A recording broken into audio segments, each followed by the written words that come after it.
Welcome to Diversity Conversations, where we engage in thought-provoking dialogue to identify leadership solutions to today's most challenging conflicts. Stream live each week, Saturday 9:30 a.m. to 11 a.m. Hosted by Diversity, Equity, and Inclusion Strategist and CEOs Eric Ellis and Tommy Lewis. Join us and add your voice to this engaging diversity conversation. Good morning, Greater Cincinnati, Northern Kentucky, the United States, and the world. My name is Eric Ellis. I'm the president and CEO of Integrity Development Corporation, and I'm joined this morning by my good friend and brother, Tommy Lewis, president and CEO of Make It Plain Consulting. Good morning, brother Eric Ellis. It's been too long, and I missed you. Man, we've missed you as well, man. The community has been saying, send out the crew, find Tommy Lewis. Where is he? Man, we've missed you, and I've missed our team as well, because I think I missed last week. But it's good to have you back, Tommy. How have your few weeks been? Yeah, the weeks have been good. On the weekends, been pulled away either on assignment or some pre-planned event that literally caught up with me. You know, as schedules are, I work through the week. I'm punching the punch list, and then the next thing you know is the weekend. Right. And then either personally or professionally, I get the reminder. You have this starting on Friday through Sunday. Right. What? Literally. And so been traveling a bit. Leaving out on Friday, coming back on Sundays. But the good news is, Eric, is that I always miss you and our conversation in our community. But every now and again, for myself, need a little mental break. And so some of those travels were just on a quick staycation, a getaway, as the wife and I enjoyed some music from our some artists that we enjoy. And we, just traveled to check them out. And so it's been good. Back at the station, the workplace, things are well. We're moving into this fourth quarter, the last 3 months of the year, really trying to get some ducks in a row as we move into the winter seasons. And sometimes our work diminishes in the winter, sometimes, and off because I'll tell you right now, December, because of in the U.S. the holiday season. Folks not doing work anywhere, right? So we had to front load that in October and November. So that's what we've been working on. Other than that, I'm so happy to be back with us this morning. And Tommy, I want to say something too, so our community can hear it as well. I really believe that we also have to live in the present around what's working for us. And I want to give you the green light to, on any Saturday morning, man, if you're just not feeling it, or you just need that mental break, or the week's been long, this can never become a chore for us as well. Right. And I think that we've got a community. Y'all have to sort of bear with us. We love this. We love each other. We love you. But you also, and I think that so often anything can become a burden. Yeah. And we always want to make sure that we stay fresh. I think our guests help us to stay fresh, but me time is absolutely necessary. And just like I've said to my son, my youngest son is working with me on music, but I'm saying to him, don't let this become a burden. If at any moment you need to bail out, I'm the guy that's going to have no questions about that, because we have to be able to keep surviving in this crazy world that we live in.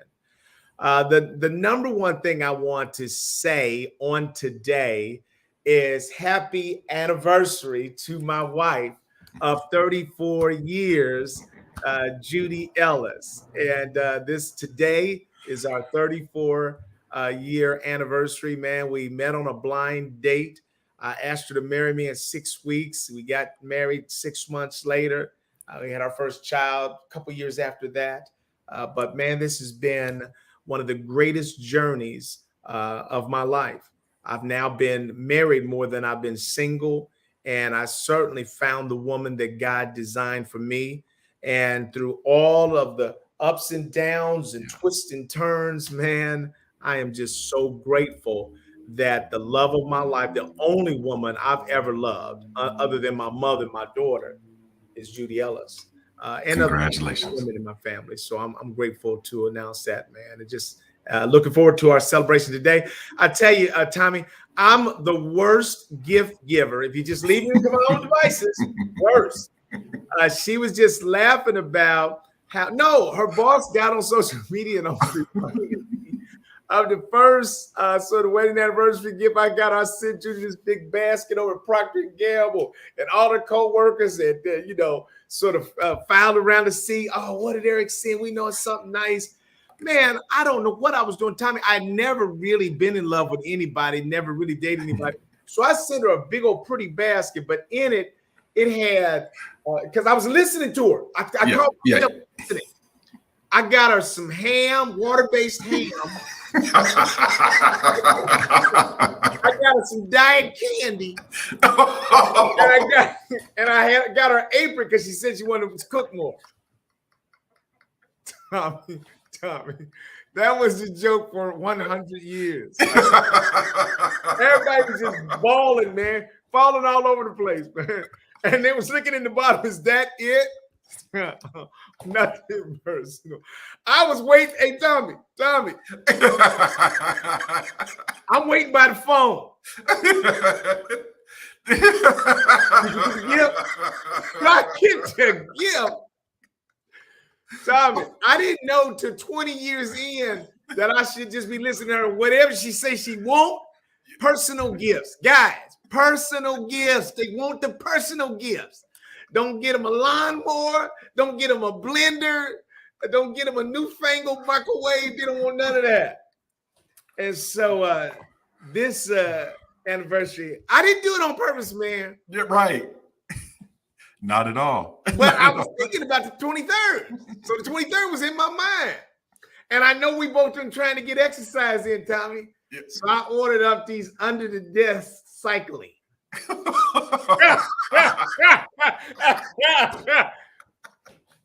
It's elliptical. I'm sorry. I know you better than me, though. You're good. You're good at it. I'm horrible. It was great. Don't let me go to thinking, Tommy. As soon as you look up in the sky, just do like this. Eric, wake up. Don't do it. Time out. Do not make your own choices. It's going to be horrible. Tell me what to get her. A gift certificate to Yelton's Jewelry. That's what she told me to get her. Why am I thinking? Why are you thinking? This doesn't require you. She took 20 straight losses, man. And then finally she said, he's not going to get it. And so she just started telling me things. I said, you could have done this 20 years ago. So much for the wedding anniversary. But we're going to a special dinner with some friends in Kentucky. We're going to do that. They're opening up their new restaurant. And so we're going to do that. I am going to get over to Yelton's and get the gift certificates so that I've covered that base. I just wanted to confess to you, Tommy. I'm hard. Yeah. So I want to say congratulations to you and Judy, Eric, 34 years. And as much as I'm laughing, and I'm sure the community is laughing because you're speaking your truth, I would love to hear this from Judy's perspective. Oh, absolutely, bro. Absolutely. She make a living on me, man. So straight material, right? Year in, year out, failure, misstep, mistake, reiteration. Here's what I need you to do. Failure again. This boy is not getting it. You know what? Let me choose my own and surprise myself. Turn to you, Eric, and say, thank you for allowing me to surprise me. Because Tommy, as soon as you see me do one of these, Yeah. Come back to me, man. Come back. No, I'm gonna get it right. And I just got worse because I said I'm gonna get it right. And I mean, I was just desperate to win. You know, that's what men want. For the women that aren't married, always keep us in failure mode. Yep. because we always competitive. We're looking to win. Yep. So no, don't take the decision away from me. I'm going to get it right. I'm going to do it right this time. Eric, I can envision, because I've been there. When you were giving those gifts, it was out of the best intention, and you would deliver the gift. She will open the gift, and sometimes the body language didn't match the expectation. And I can envision just like me, standing there like, you don't like it, right? That was my best work.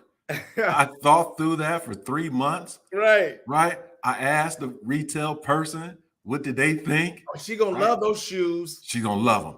Package them up.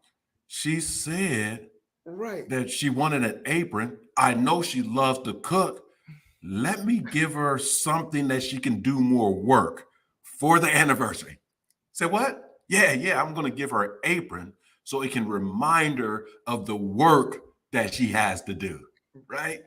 Happy anniversary, love. I love you. Yeah. Oh, man. And we should have an episode on this and have the brothers from the community keep chiming in about those mistakes so that our better halves could they can feel and see that we are trying to be sincere. But we get in our own way.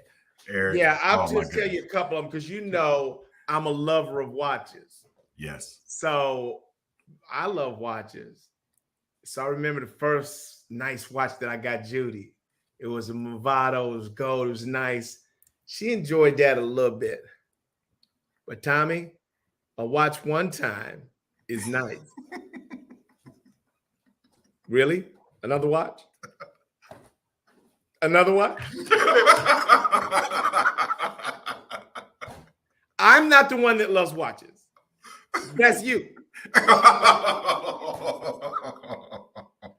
Or let me give you some others. Being TJ Maxx or Ross Best Buy, Dress for Less, and I'm in there discount shopping, and I find some nice outfits from Ross, Dress for Less.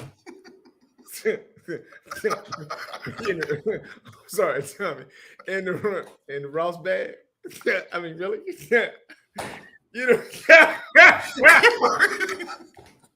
Really? Hey, just try it on at least. You can just not even take that out the bag. So, man, I have been in trouble forever. Finally, I learned it was a good 20 because I mean, I was really firing away, man, for 20 losses, 20 straight losses. But yeah, so much for that. Hey, we had a couple of things that we wanted to talk about today. And let's start with our Bengals quarterback. And I mean, I love what's happening in the NFL. Before the season started, everybody knew that this was going to be a very competitive season. And we watched all the things that were happening in the offseason.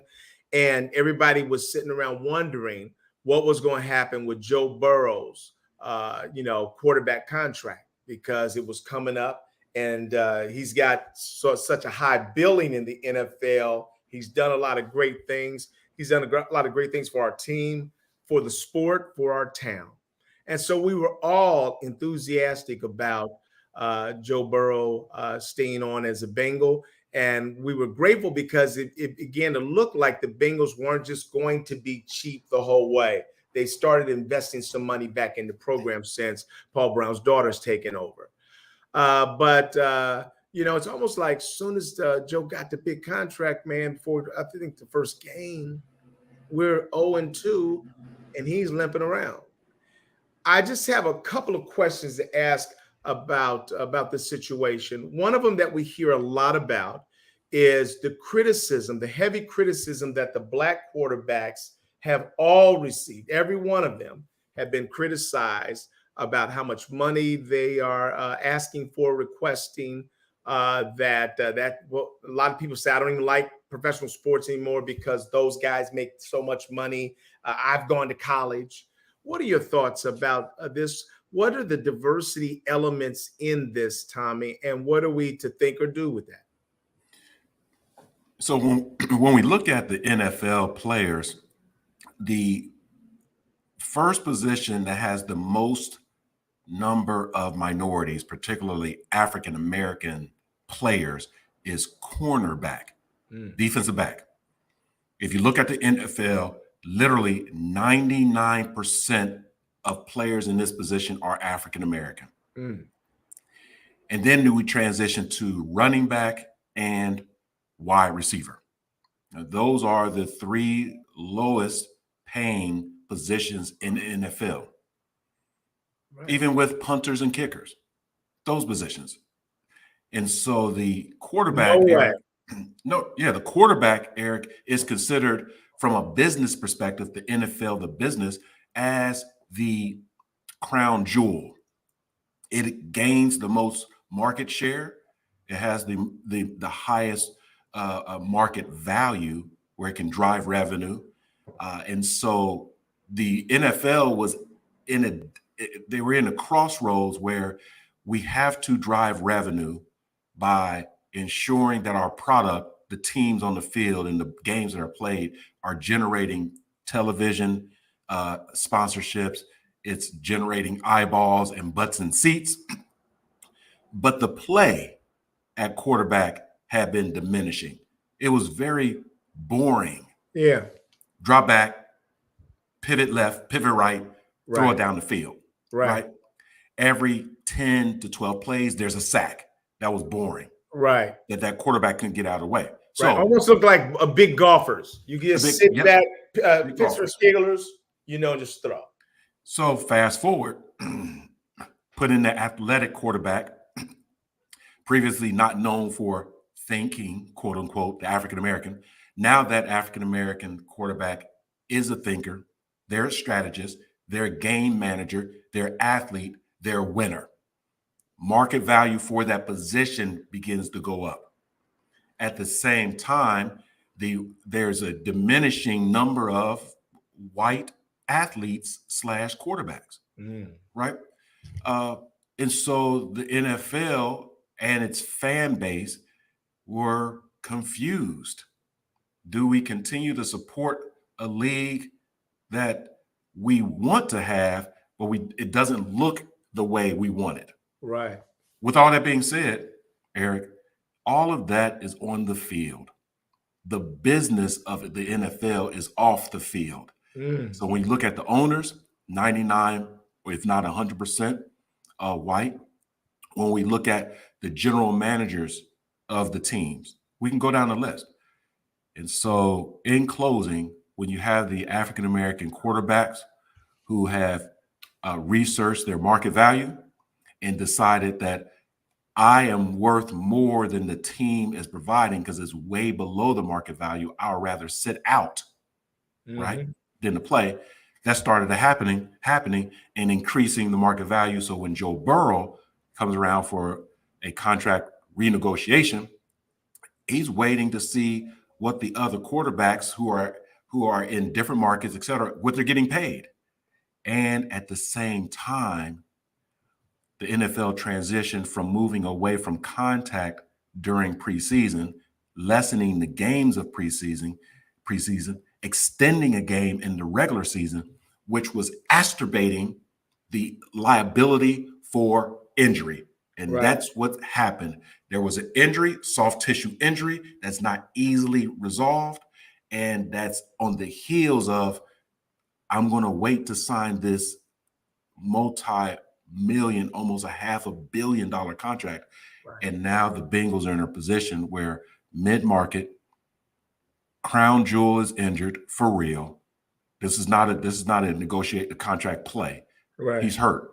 If he stays in the game going forward, he can get hurt and go away. Look at Aaron Rodgers from an age perspective. He's done.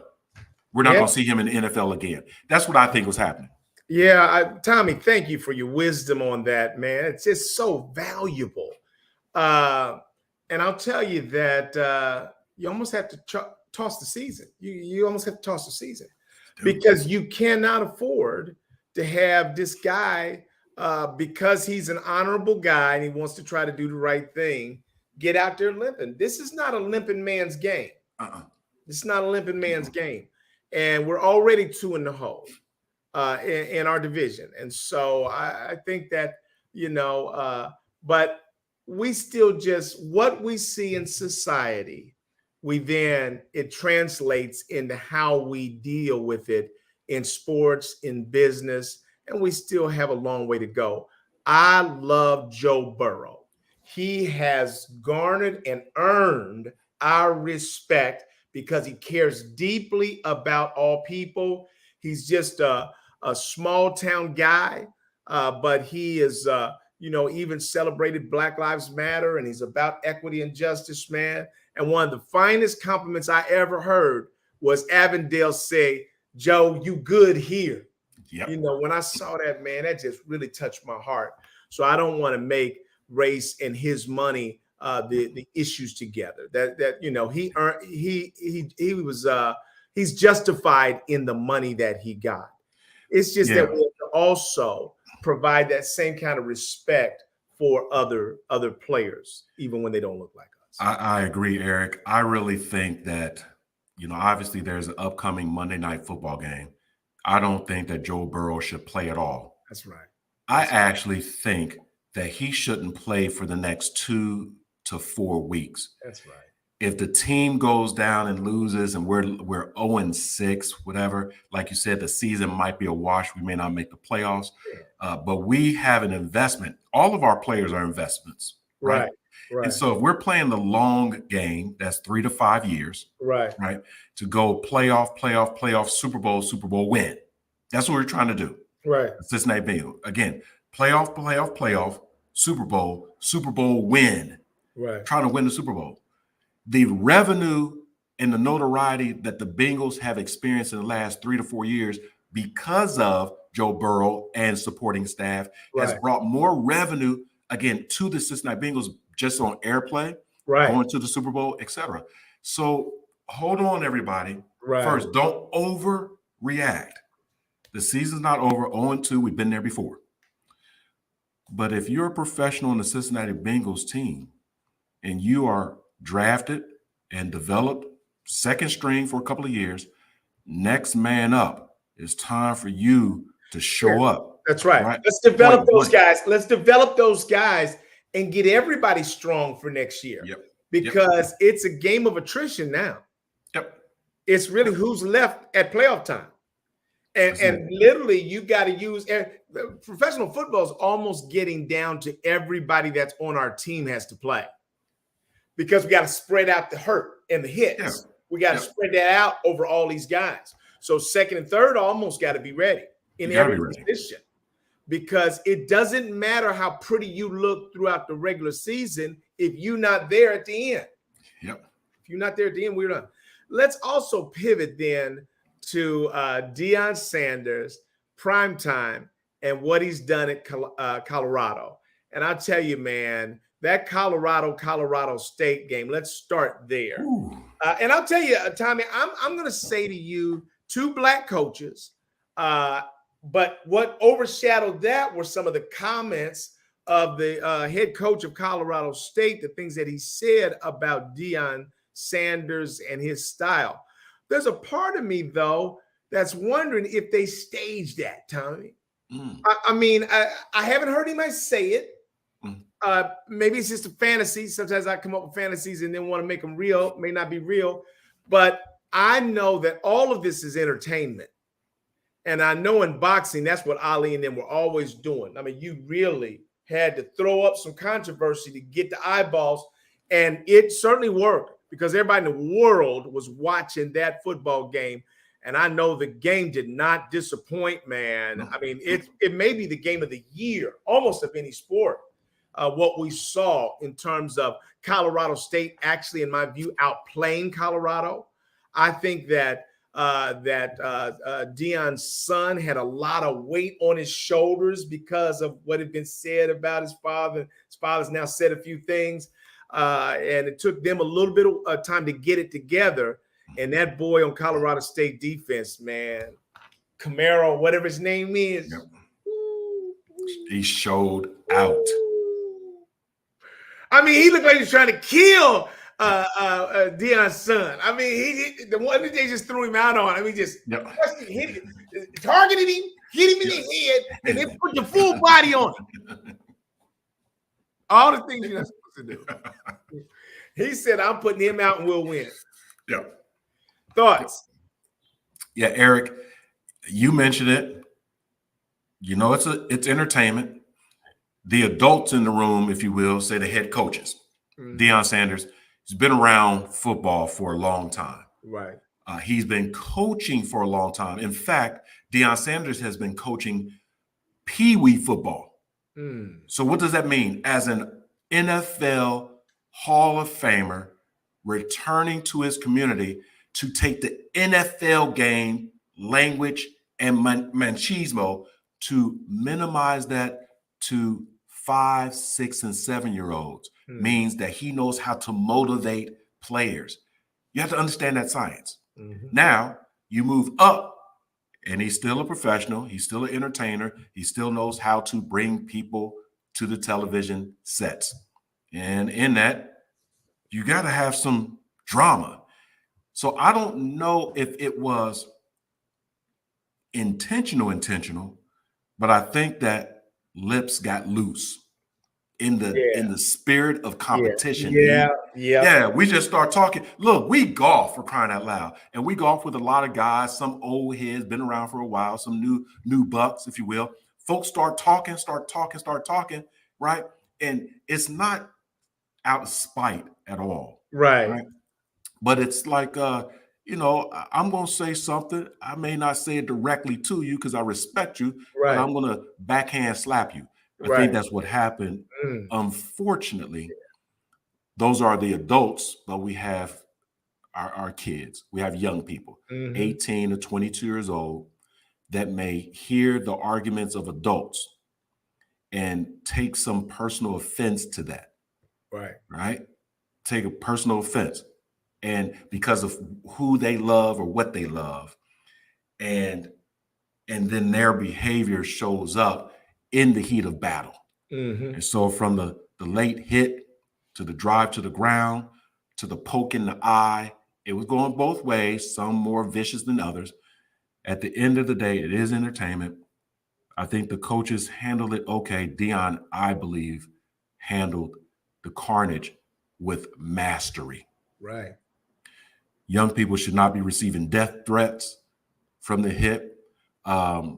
He talked about himself and his team having character and all that good stuff. That could have been a backhanded slap if you receive it on the other side. But I do think the Colorado State coach, I'm going to say it. Eric, I didn't know he was African American. Right. I didn't either, man. And so my racial thing kicked in at first. Right. So, we can play we're both black coaches. Oh, okay. I think. Right. Let me do some due diligence on him. And there's something about, one's color of skin. That's one thing. That's colorism. And then there's consciousness. Right. And so that consciousness that we know of comes out of decades, if not centuries, of survival, trial, and tribulation. Right. And so sometimes we don't, as a coach, we don't coach toward victimizing another person. Right? That you're going to go out there and kill them, hurt them by any means necessary. That's not the way you coach, right? Because we know that karma is real. I'll leave it there. Right. Karma is real, but for the game of football, NCAA football right now, they don't know what's going on with this energy. Moving away from SEC football talk, ACC football talk, Big Ten football talk. I'm talking about in Ohio, we're not even talking as much about the Ohio State University than we are Colorado in Boulder. Right. And so the today and the future is a lot to come. And Eric, coupled with the players now have the power to receive compensation for their likeness and image, right? Yes, So sir. now these boys are making, young men and women, making millions of dollars. Millions. 1.4. Has it gotten up to that? Yes, it is. 1.4, 1.8. Right? Shador right now is $1.8 million. $1.8 million. Right? That's per year, right? Right. That's Right. where it is now. And I would say for everybody out there, the old fuddy-duddies that thinks that's what messed up the sport, it was great when the coaches were making millions of dollars, the institutions were making millions of dollars, and the athletes were getting injured and their careers were being done. And so I am absolutely 100% in favor of the athletes being able to monetize what they're bringing to the party, because there are no guarantees for any of them. And most great college football players do not go on to become stars in the NFL. And as you and I are nursing injuries from golf. Yeah. I mean, come on now. I mean, really? Football is a dangerous sport. And I'll tell you, the thing is, I just think that we have to be so careful that we don't miss the difference between somebody's marketing, let's call it their moneymaker, and their character. And I would say that Deion Sanders is displaying in front of us the difference between the hollowness of a stereotype that thinks he's just a showboat guy to understanding how deeply this man cares about every player on his team. Tommy, there is nothing been more powerful to me than watch him hug them kids. Yeah, Eric. Nothing has been more powerful than to see a college head football coach hug those kids, not at the end after they won, but throughout the game when he's coaching them, giving them insight, feedback, and embracing them, man. I feel like if I had a son that wanted to play, I'd want him to play for Deion Sanders. And so I think that's a great model for us. That's a good point, Eric. I would add, too, that if we pay attention, and we all have been paying attention, to a particular nuance, Deion Sanders, in this case, he is unapologetically a God-fearing Christian. Mm-hmm. He speaks about God, his appointment and assignment that God has given him, his truth and his character, his self, right? That he himself has not changed. He's been what we've seen for some time, right? And so when he speaks out about God, I have noticed that the media and other people have dismissed that notion and gone to some type of material or kind of surface talk. In other words, right. It's I was brought here through my my experience playing, coaching at different levels, coaching at Jackson State, and brought here to Colorado, and God has a plan for me. And I've heard, in other words, forget about God. What is it like coaching your son? I said that God has a plan for me. Oh, all right, I get that. What do you think about what the other coach said about your mother? Right? I said that God, and we don't want to touch that. No. And those who behave ungodly without humility, without praise of the Most High, that behavior begins with a mindset. And what Deion is doing is saying, my mindset is anchored on my faith and belief. That's my mindset is driving my speech, is driving my actions, which is all anchored on my faith. So if you want to really understand the why behind my speech, the why behind my actions, go to the source. And folks are saying, nope, don't want to touch the source, right? I don't care about that because because then I have to look at myself as I call myself Christian, or I lean on my faith, or we don't want to touch that. We don't want Right. to touch it. Right. And so I don't want that to go unnoticed. That's good, Tom. Because the daggers are coming. We see it in you and I and others. We're spectators to the rise and potential fall. Not going to throw that out there just yet, right? Because what we may see as a fall may be the next step for him. Because folks are like, oh, you left Jackson State, that was a fall. $300,000 salary for a head coach at Jackson State. $5.5 million a year for 4 years at Colorado. You tell me, Eric, well, let me just say it for myself. I'm leaving. 300,000 to 5.5 million. I can do more with 2 more people and 4 more people with that type of, man, enough about that, man. Right. And so Roger's saying there's an attitude of gratitude for his blessing. Yes, sir. He also says his belief factor is unwavering. Unwavering. And I'm proud to see that. And I tell my kids that the most important decision that you'll ever make when you partner up with anybody is their character. And character doesn't fully mean, Tommy, to me, it doesn't mean your perfection at living out a great life. Right. I see it as your intention, your desire, your actions in that direction, because I don't think anybody can be perfect. And so what I want to do is connect with people that it is their desire and their intention to do the right thing, to live a life with integrity. And that's what I see in Deion Sanders, man. He doesn't have to be perfect. Yeah. He's a man of character who is intending to do in his mind the will of God. It's the only answer that I ultimately have. I was in Ashland, Kentucky yesterday, and I was giving a speech to all these college, university individuals. And I talked about a man in Micro Center when I first came out after COVID that was, white guy, was saying all kind of crazy, almost racist things to me.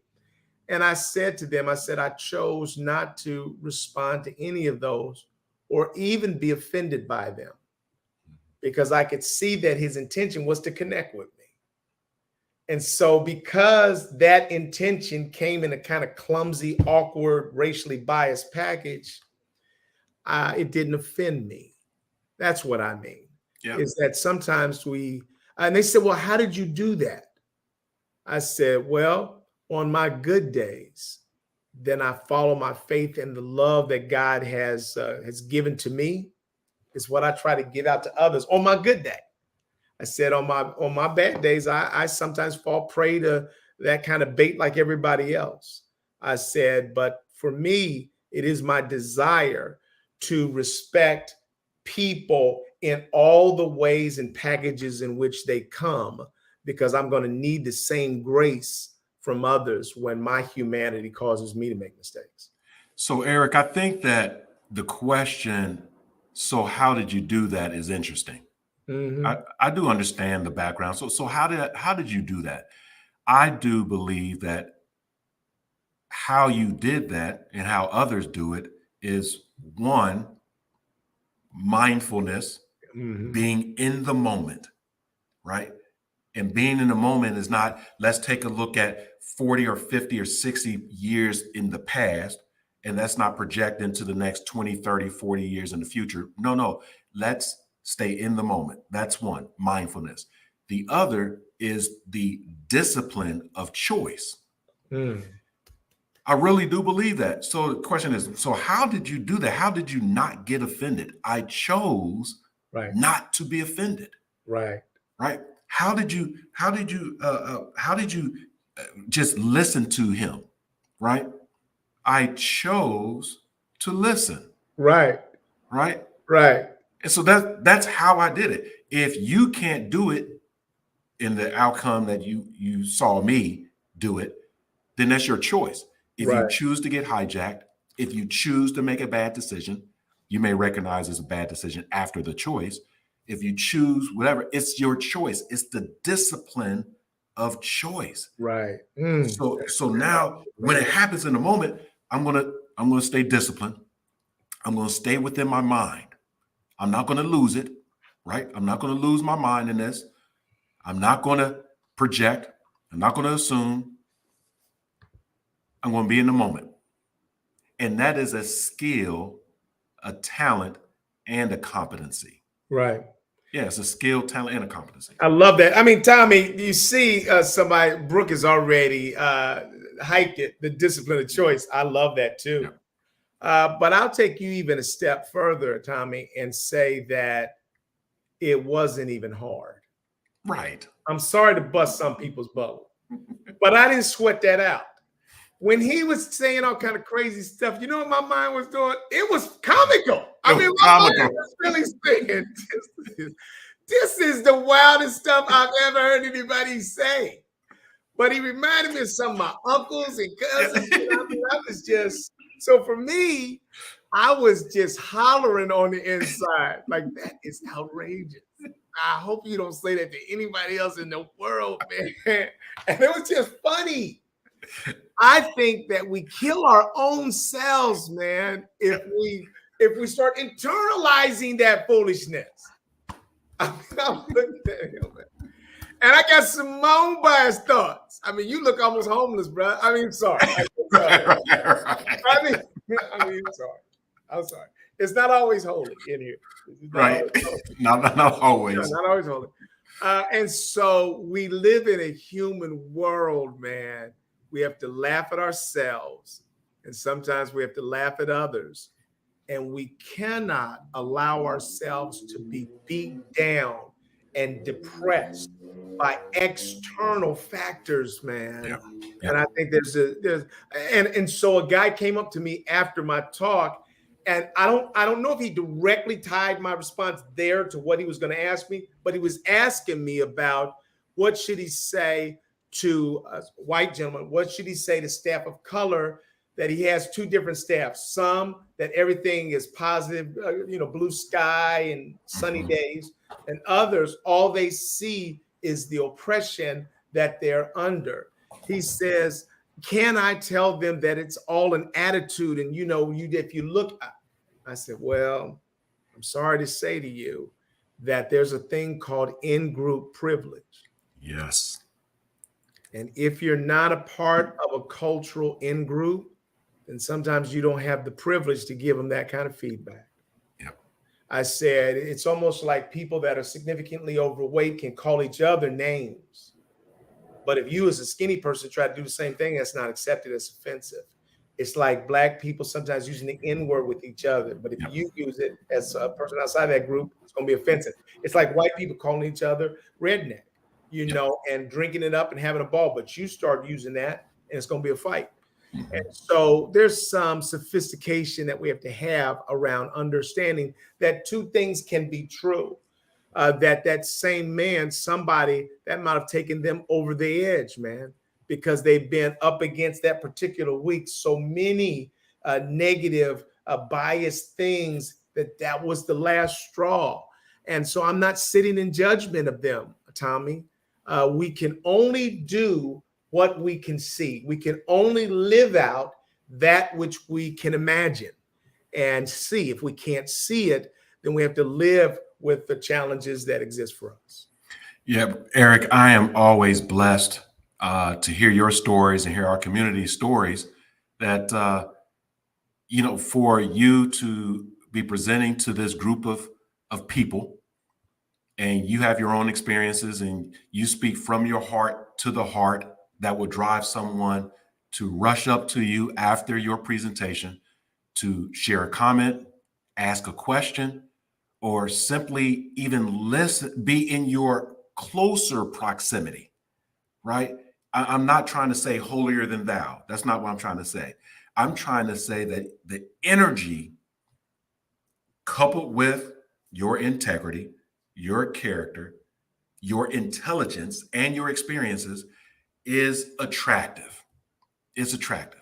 Now, everyone's not rushing up closer to that attraction, but there is a law of attraction. Mm-hmm. And if I'm an audience member and I'm hearing you dole out a couple of nuggets of wisdom, I may not have to run up to you to say, hey, thank you. You've given me something I can use.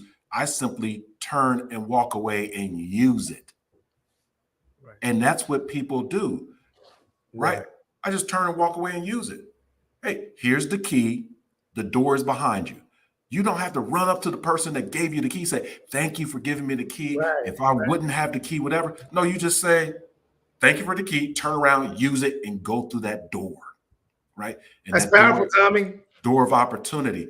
And I'm learning over and over again that, Eric, I'm in myself and outside of myself sometimes simultaneously, just like you. Right. This guy is talking about something, and you're literally outside watching this Right. sitcom. Right. Yeah. Sitcom. Exactly. Yeah, it's a sitcom. I didn't have to pay nothing to see this. You got the character. You're talking to a diversity guy, and you're just saying the craziest things in the world. This is hilarious. You got the character Eric, got the character other guy, and like, and then you got the studio laughter, right? The applause. Right. You're outside of yourselves. Right. And that's a protective mechanism as well, right? That's a coping mechanism because there's a microaggression there, right? And it could be a microaggression. But to protect ourselves such that we are not traumatized by every single event that happens in our life, everything that we hear, all of the millions of gigabytes of information that we receive, such that we're not traumatized and re-traumatized and rerunning those scripts, we go into some existential behavior. And that is a skill as well, to be right in front of someone and they're talking to you, they're talking about you, and you can't even hear them. I've been there like, oh, I'm sorry. I'm so sorry. Were you talking about me? Like, yeah, I was talking about you. I did not even hear you. I saw you pointing. I thought your voice had increased in volume. I may have heard some profanity, but I was watching the show like, man, this dude just standing there taking it, right? He's just taking it. This dude. And then another script like, man, that dude choked him out. Those are some skills, right? Like you said, on some of our worst days where we are, our better days. But at the end of the day, we're in the moment.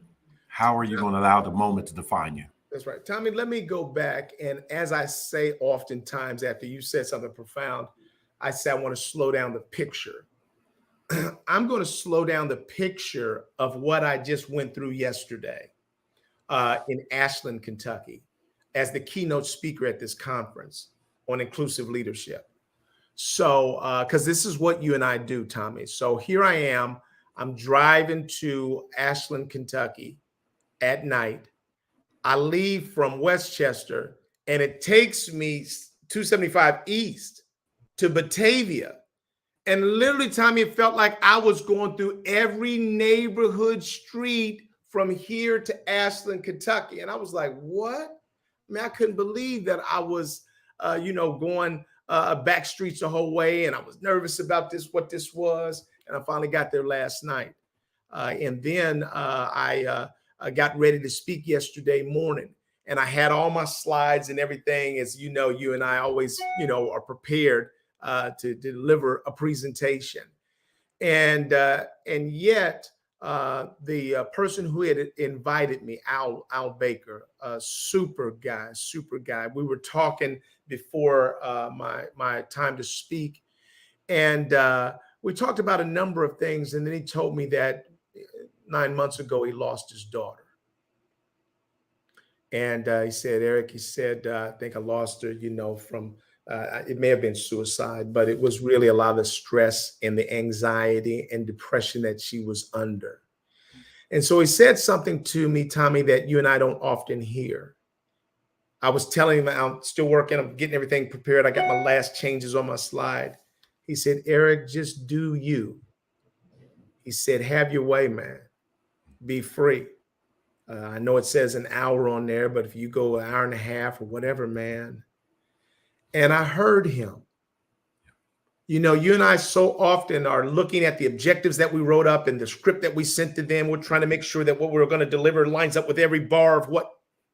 And he said, I don't need you to do that. Just do you. And that liberated me, Tommy. And I started with my first slide, and I didn't even get off that slide, man. I was 20 minutes into talking about my father and my family, and my father even being homophobic, and what that meant for me and what it meant for my brother that's gay. I was just in a lot of places, man. And I got through maybe 6 or 7 slides. And I told him, I said, look, I'll send you the slide deck. But what I had to say, see, when you and I have faith in God, sometimes it's an awesome thing when a client to make room for you really to deliver a message. The most powerful message that people need to hear is we need to love each other. You and I, all the research that I do, Tommy, all of that is to pay for the message of love one another. And I was so grateful that people were ready to receive that. And there was tears and there was laughter. And at the end, they responded with a standing ovation. And I felt drained, but I feel like, Tommy, in these crazy times that we live in, that you and I are individuals that God has sort of commissioned and in some ways even anointed to make a difference in the world around us. And he shed a couple of tears during the message, man. And afterwards, he told me, he said, man, everybody told me this was the best one that we've had in 9 years. And it's best when we get out of the way. Yes. And when we really allow God's truths to sort of come through us. And that's why I appreciate what we do, Tommy. There's a business side of this that you and I are plowing and fighting. Everybody's saying, are you guys going to still be around? Is DEI ending over? You're finished. Your business is washed up. I said, respect, belonging, love. There are no legitimate or credible opponents to those concepts. And from the time that we started to the time that we end our last day here on earth, Tommy, those principles, those concepts will still be viable. And I'm just grateful for the work that you and I have the honor of being able to do. As Brother Miller says, let go and let God. In the moment, in the season, Eric, let go and let God, because everything that we do and others do, it's not only through most of it, from my perspective, is not through our own devices. Right. We're constantly learning from mistakes and missteps, even victories. We're learning from those. But you and I both know that we have been in places where we ask, how did I get here? What am I doing? What did I do? Right? Again, how did I get here? What am I doing? And what did I do? There was a 45-minute blackout period during my presentation. Right. It was one slide. I was doing some talking. 45 minutes later, I can't remember exactly what I said, but folks jumped up out of their seat and said, that was it. And I'm like, I'm sorry, who are you talking to? I'm talking to you, Eric. That was it, what you just said. Right. I'm sorry, what did I say? Like you said, slow it down. Right. Because when the Spirit is in us and that love is being channeled, it is received in a communication way in multiple ways. It can be audible, it can be visceral, it can be spiritual, it can be mental and logical. Those communications drive folks to change their thinking, their behavior, and their outcome. Right? And it's That's great. powerful. Tommy, I said this at the beginning. I said, look, I said, if you're fortunate, when you invite a speaker in, maybe they'll have a few kernels that are valuable.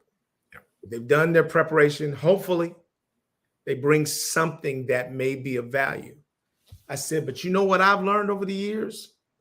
That when you all join in and you lend your voice to this presentation, when you give your point of view, your perspective, I can assure you that it gets better.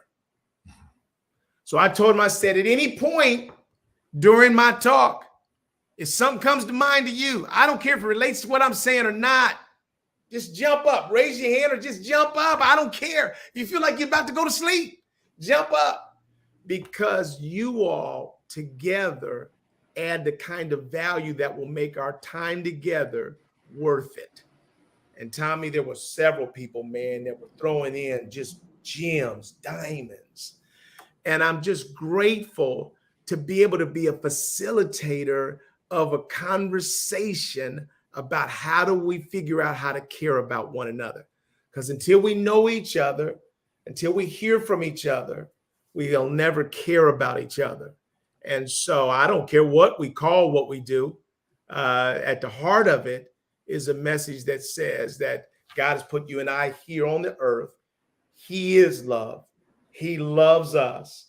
He's forgiven us, and he's dispatched us to try to help other people within organizations, within communities, within societies, to understand that we get better, we achieve more as we love each other. And I'm not here to confront any other style or strategy. Right.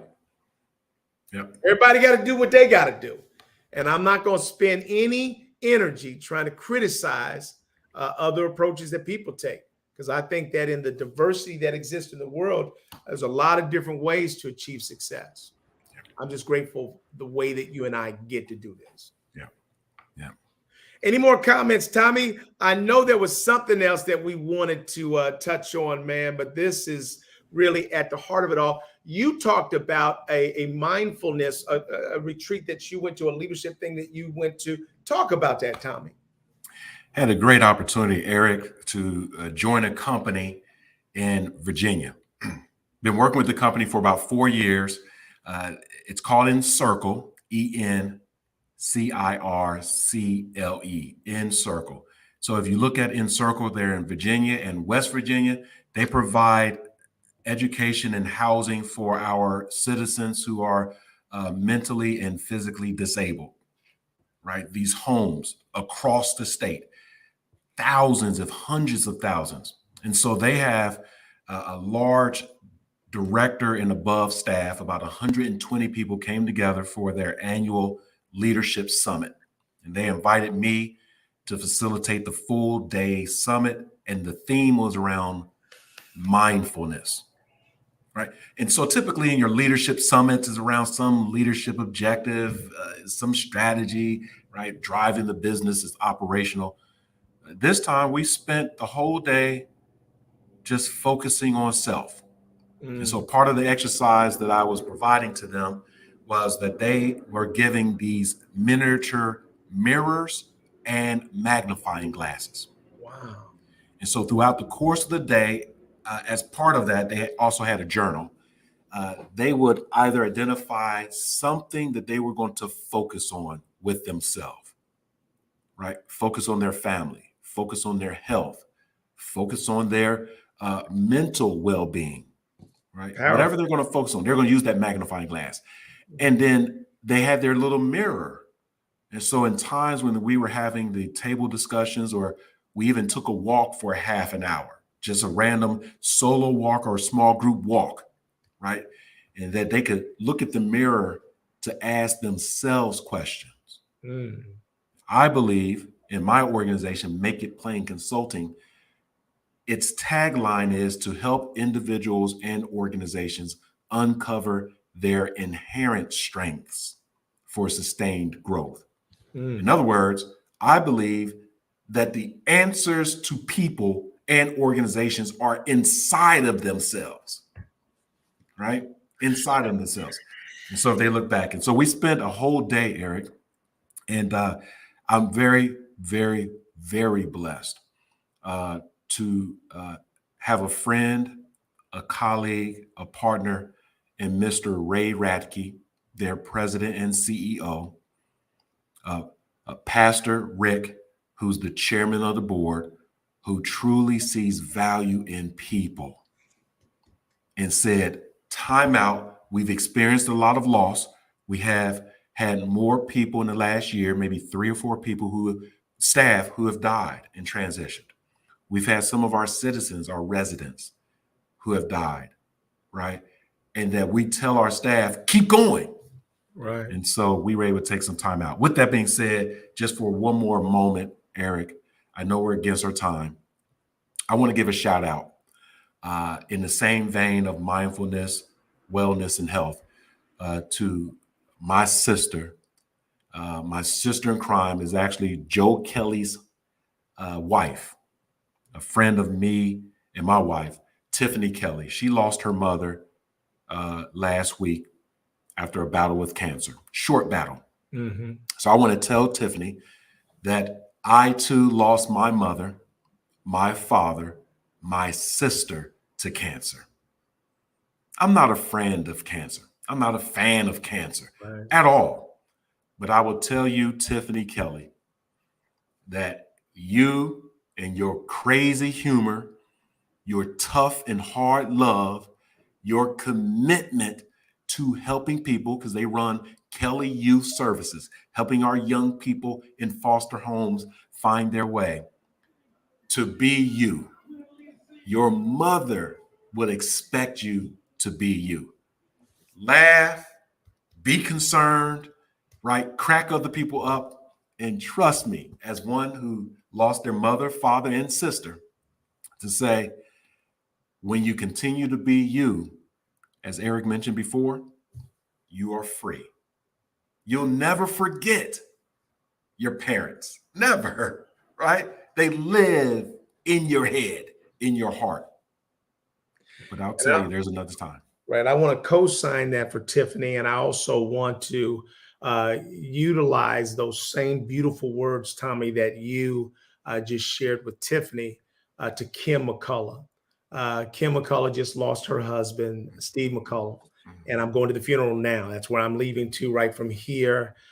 Steve, I know he's in heaven, man. He's such a powerful educator.